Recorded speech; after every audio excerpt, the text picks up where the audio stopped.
An Apple for Zoe by Thomas Amo. What a great title, that's what drew my attention to the book in the first place.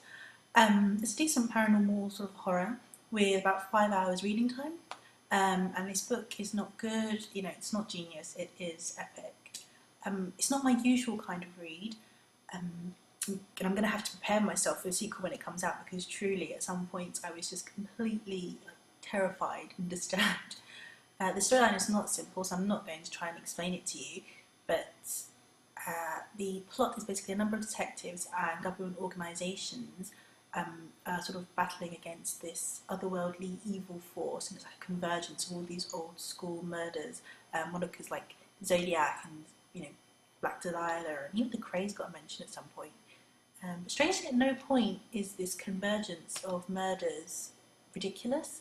The saying all or nothing, most definitely Thomas Amo's gone the latter, and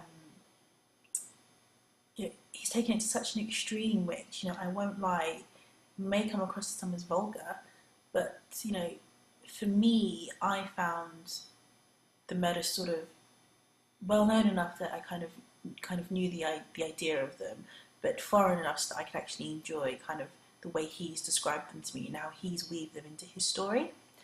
I'm quite squeamish, so I don't think I'll ever look at a Coke bottle the same ever again.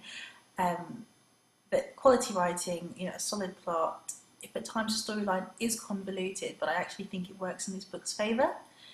The thing I enjoyed most is that some authors write books in rooms, like they'll bring a character into a room and then they'll introduce them to all the, objects in that room before they actually start to interact with each other, and with, the stuff that's in the room. However, there's some authors who can first and foremost write from the character, from the character's point of view, observes characterizations and sort of fleetingly describes the room. And this book again is the latter, because then you get that kind of suction effect where it pulls you in and the surroundings are simply there, rather than the author constantly having to remind you of the atmosphere and kind of what your imagination should be working with. This book very easily could have been sort of a mishmash of just psychotic mumbo jumbo that pertains to nothing.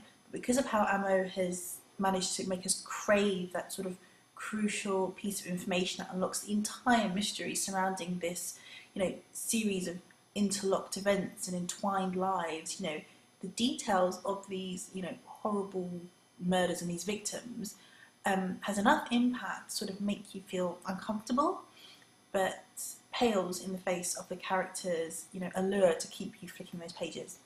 My only gripe is that my Kindle formatting was a bit funny. Occasionally, when the point of view switched, the page break wasn't there. Page break? Yeah, space break wasn't there, and it threw me sometimes. Yes, this book takes you to a very dark, evil place. Do I recommend it? Yes, but think twice if you consider yourself to be delicate of disposition, because it will crush you.